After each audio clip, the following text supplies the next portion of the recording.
네, 그런데 여러분, 우리나라 집값 정말로 반토막이 날까요? 네, 그럴 일은 절대로 없습니다. 지금 우리나라 가계부채 80%가 부동산 대출이에요. 집값 반토막 나면 한국 경제가 무너집니다. 차라리 저는 지금 세금을 문재인 정권 이전으로 되돌려야 부동산 가격이 조금 안정이 될 거라고 봐요. 네, 돈 있는 분들이 부동산도 살 수 있게끔 만들어주고 또 팔 수도 있게 만들어줘야 돼요. 그래야 거래가 활성화되면서 세금도 거치는 거고 시장에 전세 물량도 공급이 되고. 안녕하세요, 뚱이아빠입니다. 요즘 부동산 분위기 한마디로 표현하자면 풍전등화입니다. 정부의 6.27 대책이 시행된 지도 벌써 2달이라는 시간이 지났는데요. 유례 없던 강력한 대출 규제로 인해 시장에 혼란도 있었지만 서울을 비롯한 일부 지역에 꾸준히 신고가가 나오면서 수도권 외곽 지역으로의 풍선 효과까지 나타나고 있는 상황입니다. 이러한 상황들은 결국 정부의 공급 대책이 늦어지면서 부동산 가격 상승에 대한 시장의 기대감이 작용하고 있다, 이렇게 보실 수 있는데, 각종 연구 자료나 보고서 그리고 부동산 전문가들의 시장 전망들을 보더라도 앞으로 수도권 부동산 가격이 더욱더 상승할 것이다, 이렇게 많이들 예측을 하고 있는 것 같습니다. 오늘은 둥이아빠가 지난 영상에 이어서 이재명 정부 현재 부동산 시장 분위기 그리고 서부권 대표 신도시로서의 검단 신도시의 미래가치 라는 주제로 말씀을 이어드리려고 하는데요. 둥이아빠 지난 영상 못 보신 분들은 지난 영상도 한 번씩 시청해 주시길 바라겠고요. 특히 검단 신도시에 관심 있으신 분들은 오늘 영상도 끝까지 집중해서 시청해 주시면 검단 신도시를 이해하시는데 도움이 되지 않을까 하는 말씀도 드려보겠습니다. 그럼 오늘도 영상 시작하기 전에 둥이아빠가 운영하고 있는 카카오톡 단체 오픈톡방 먼저 잠깐 말씀을 드리고 시작해 볼 텐데요. 현재 약 1030분 정도가 함께 소통을 하고 계십니다. 검단 신도시와 관련된 정보들, 그리고 각종 부동산 정보나 검단 신도시 시세, 현재 검단 신도시 급매물과 관련한 정보들도 함께 공유를 드리고 있으니까 검단 신도시 입주민분들이나 검단 신도시 입주를 앞두고 계신 분들 또는 검단 신도시와 부동산에 관심이 있으신 분들이라면 많은 참여 부탁드리겠고요. 참여 방법은 카카오톡 오픈톡방 검단신도시 부동산정보방 바이 둥이아빠 검색하시거나 이번 영상 고정 댓글에 참여 링크 참고하셔서 입장하실 수 있다 하는 말씀도 함께 드려보면서 오늘 영상도 본격적으로 시작해 보도록 하겠습니다.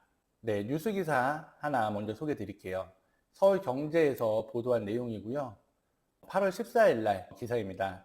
분양가 이어 전세가도 급증, 내 집 지금 당장 사야 안 늦는다. 네, 수도권 전용 84제곱미터 전세 가격 2년 만에 4,215만 원 올라 서울은 6,435만 원 상승. 분양가 상승에 전세가 상승까지 이어지며 내 집 마련 나서는 분위기 확산. 분양가 상승에 이어 전세 가격까지 빠르게 오르면서 실수요자들의 내 집 마련 움직임이 뚜렷해지고 있다. 특히 실수요자들이 선호하는 전용 84제곱미터 면적을 중심으로 한 전세가 상승세가 지속되면서 시장에선 전세로 버틸 수 있는 시간이 얼마 남지 않았다는 목소리까지 나오고 있다. 이는 단순한 일시적 반등이 아니라 분양가 인상과 매매 전환 수요, 공급 공백 등이 복합적으로 작용한 결과로 풀이된다. 특히 올 하반기 입주 물량이 상반기 대비 28%나 감소할 만큼 본격적인 입주 물량 감소가 예고되면서 전세 대란에 대한 우려는 더욱 커지고 있어 실수요층 사이에서는 전세로 버티기보다는 지금이라도 매수에 나서야 한다는 인식이 확산되고 있다.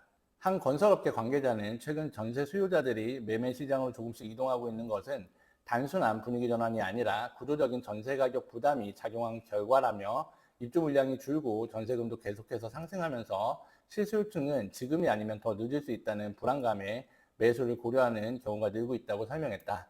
네, 현재 부동산 시장 분위기를 잘 보여주고 있는 기사인 듯해서 잠깐 소개를 드려봤는데요. 사실 둥이아빠가 유튜브에서 여러 차례 말씀드렸던 대로 현재 부동산 시장이 흘러가고 있습니다. 항상 말씀드리지만 부동산 분위기를 결정짓는 가장 큰 요소는 시장 참여자들의 심리죠. 자, 너무나도 당연한 얘기지만 인간의 대표적인 욕구, 소유욕입니다. 우리가 부모님 세대부터 항상 강조되어 왔던 것이 내 집 마련이고요. 평생 나 집 안 사고 전세나 월세로 살 거야 하시는 분들 주변에 많이 안 계실 겁니다. 즉 누구나 적어도 내가 살 집 하나는 내 명의로 소유하기를 바란다 하는 건데, 문제는 지금 사도 될까? 이 시기에 대한 고민들을 많이 한다는 거죠. 유튜브에 어떤 전문가라는 사람이 나와서 얘기하는데 앞으로 우리나라 인구도 줄어들고 집이 남아돌 건데 지금 아파트 가격 반토막이 날 거다. 한국 집값 거품이 빠질 거다. 뭐 이런 얘기들을 맹신하시고 집값 떨어질 때만 기다리고 계신다는 거죠. 네, 그런데 여러분, 우리나라 집값 정말로 반토막이 날까요? 네, 그럴 일은 절대로 없습니다. 지금 우리나라 가계부채의 80%가 부동산 대출이에요. 집값 반토막 나면 한국 경제가 무너집니다. 과거에는 우리가 대가족이나 4인 가구 이렇게 세대를 이루고 사는 경우가 많았어요. 근데 현대사회를 보면 핵가족화, 뭐 1인 가구나 2인 가구 이런 분들도 많다는 거죠. 네, 단순히 인구가 줄어든다고 주택 수요가 줄어드는 것이 아니라 출산율의 감소, 이혼율 증가, 딩크족 확산, 이런 사회적인 특성을 봐야 된다는 겁니다. 여튼 대통령이 6.27 대책을 기획한 실무자를 극찬을 하면서 금융위 부위원장으로까지 임명을 할 정도로 6.27 대책이 성공적이었다. 정부 입장에서는 이렇게 평가를 하고 있지만 제 생각은 조금 다릅니다. 제가 지난 영상에서도 말씀드렸었지만 이대로 가다가는 문재인 정부 시즌2로 갈 수밖에 없다. 이렇게 봐요. 왜 그러냐 하면 주택시장의 특성을 우리가 이해를 해야 합니다. 벌써 6.27 대책 후폭풍이 심화될 조짐을 보이고 있다는 거죠. 우리가 심플하게 말씀드리면 시장에서의 가격, 프라이스는 수요 공급에 의해 결정이 됩니다. 근데 보세요.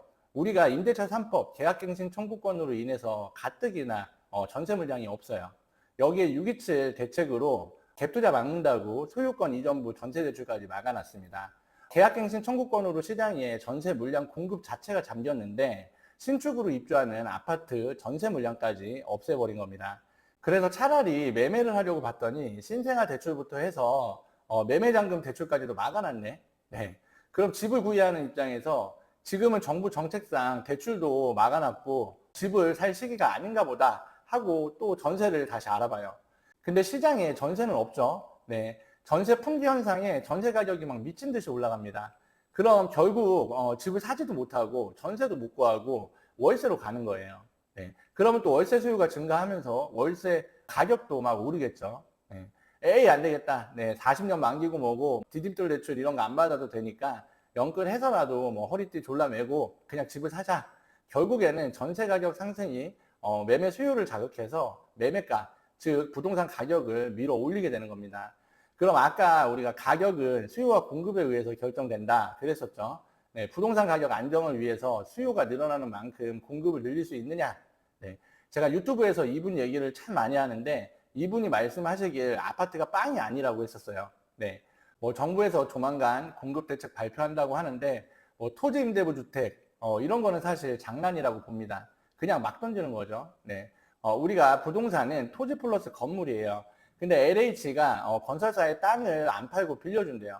그럼 그거 분양받은 사람은 아파트 건물만 내 거고 땅은 내 거가 아닌데 이게 재산에 대한 권리 행사도 안 되는 걸 이런 상황에서 누가 이걸 분양을 받느냐는 거죠.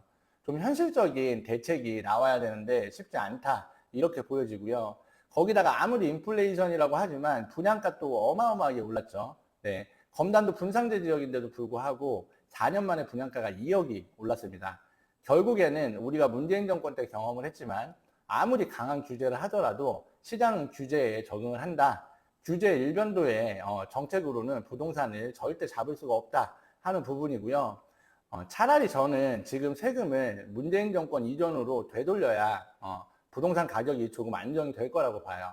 네, 돈 있는 분들이 부동산도 살 수 있게끔 만들어주고 또 팔 수도 있게 만들어줘야 돼요. 그래야 거래가 활성화되면서 세금도 거치는 거고 시장에 전세 물량도 공급이 되고 그래야 부동산이 좀 안정이 됩니다. 취득세 8.8%, 13.2% 이거는 진짜 칼만 안 들었지 진짜 정부가 날강도인 거예요.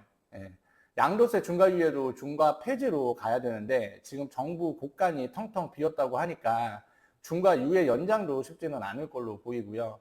여튼 정부가 좀 더 지혜로운 방향으로 정책을 펴지 않으면 결국 부동산 폭등은 막을 수가 없다 이렇게 말씀을 드리고 싶습니다. 그럼 분위기 잠깐 바꿔서 기사 하나 다시 보여드릴게요. 네, 한국경제 집코노미 기사고요. 집이 없어요. 대기업 직원들 발 동동, 마곡에 무슨 일이. 네, 8월 25일 날 나온 기사고요. DL 이랜드, 대명 소노 등 대기업 마곡 이주, 대단지 전세 한 건 등 전월세 매물 태부족. 네, 요건 사연이에요. 회사가 마곡으로 옮기게 돼서 인근에서 집을 찾고 있는데요. 당장 들어갈 수 있는 집이 많지 않더라고요. 마곡에 집을 구해 가까운 곳에서 출퇴근하려고 했지만 범위를 조금 더 넓혀 들어갈 수 있는 집을 찾으려고 합니다. 하반기 마곡으로 입주를 앞둔 한 대기업 직원 30대 박모 씨 사연이네요. 기사 조금 더 볼게요. 서울 강서구 마곡동 부동산 시장 분위기가 심상찮다. 대기업들 본사가 마곡으로 이전을 앞두면서다. 당장 인근에서 전월세를 구해야 하는 실수요자들의 발등엔 불이 떨어졌다. 생각보다 임대차 물건이 많지 않아서다. 25일 부동산 업계에 따르면 하반기 강서구 마곡동으로 대기업 본사가 입주할 예정. DL그룹 모든 계열사가 마곡에 모인다. 이랜드그룹도 9월까지 마곡 글로벌 R&D 센터로 그룹 계열사 본사 이전을 마무리한다. 대명 손호그룹은 내년 상반기 본사를 이전할 계획으로 알려졌다. 앞서 마곡 집값은 다른 대기업들의 이전으로 큰 폭으로 뛰었다. 이미 마곡엔 LG 사이언스파크를 비롯해 각종 바이오 기업들이 들어왔고 이화여대 서울병원, NC백화점 등 주변에 각종 편의시설을 갖추고 있다. 기업들이 이전하면서 거주 수요가 늘어났지만 당장 들어갈 수 있는 전월세 물량은 많지 않다. 네, 얼마 전 검단 바라기님이랑 마곡 임장했던 영상도 둥이아빠 채널에 올려드렸었는데 마곡이 서울의 4대 업무지구로 급성장을 하고 있습니다. 네이버 부동산 사이트인데요. 마곡 엠벨리 전세 물량 한번 같이 확인해 보겠습니다. 마곡 엠벨리 1단지 전세 하나도 없고요. 2단지 2개 나와 있습니다. 3단지도 마찬가지로 전세 매물 하나도 없고요. 4단지도 매물 2개 나와 있습니다. 밑에 5단지, 5단지는 매물이 5개 나와 있고요.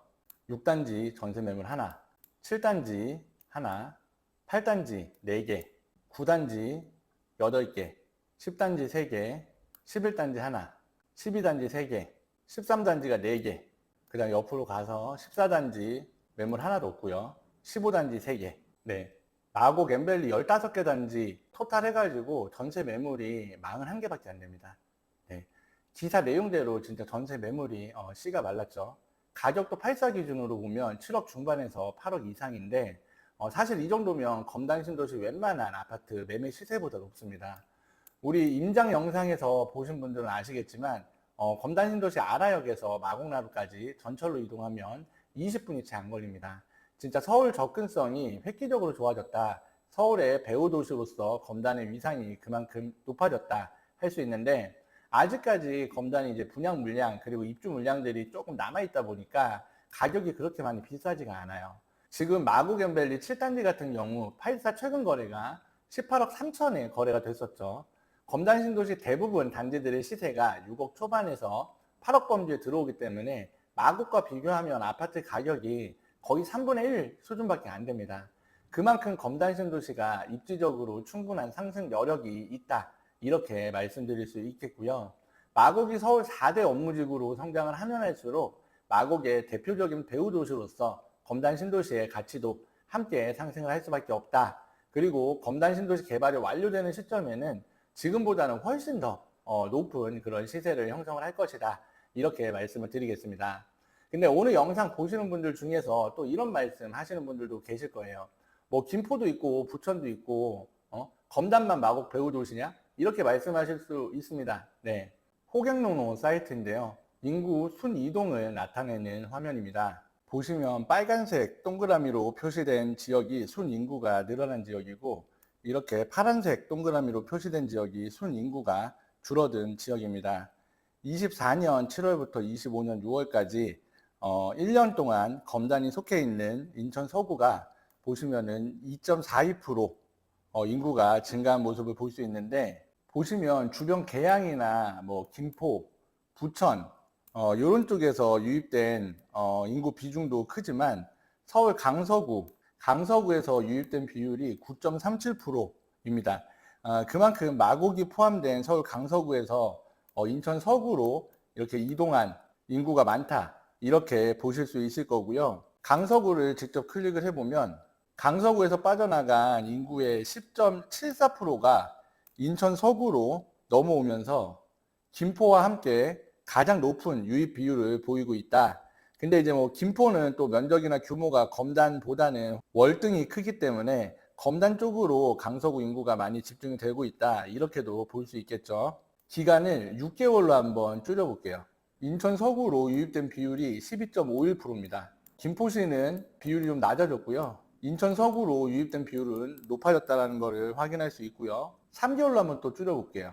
보시면 인천 서구로 유입된 비율이 16.63%더 증가를 했죠. 그리고 김포시로 유입된 인구도 12.88% 조금 증가를 했는데, 보시면 인천 서구로 전입한 비율이 가장 높게 나타난다. 그리고 그게 근래에 들어서 더 도드라지고 있다. 그런 현상들이 더 도드라지고 있다. 이렇게 말씀을 드릴 수 있겠습니다. 네, 최근 인천 지하철 1호선 개통과 함께 검단 신도시의 서울 접근성이 크게 개선되면서 서울 강서 지역에서 많은 분들이 검단 신도시를 포함한 인천 서구로 넘어오고 있다 하는 부분을 확인하셨는데요. 앞서 언급드렸던 수도권 지역의 전세 품귀 현상이 심화될수록 마곡 배후 도시로서의 검단의 주목도는 더욱더 커지지 않을까 생각을 해봅니다. 오늘은 동희아빠가 이재명 정부 현재 부동산 시장 분위기와 서구권 대표 신도시로서의 검단 신도시의 미래 가치라는 주제로 말씀을 드려봤는데요. 이 영상을 보시고 계신 분들 중에서 마곡 인근 지역으로 내 집 마련을 고민하고 계신 분들이 계시다면 검단 신도시 강력 추천드린다, 네, 하는 말씀 드리겠고요. 검단 신도시 매수 관련 문의사항은 위에 번호 나가고 있습니다. 검단 둥이아빠 부동산 위 번호로 연락 주시면 둥이아빠가 예산과 니즈에 맞는 단지 추천부터 기타 궁금하신 사항들까지 성심을 다해 상담 드리겠다 하는 말씀도 드리면서 오늘 영상도 마무리하도록 하겠습니다. 오늘도 긴 영상 시청해 주셔서 감사드리고요. 오늘 영상도 많은 분들께 유익한 영상이길 바라보겠습니다. 시청해 주셔서 감사합니다.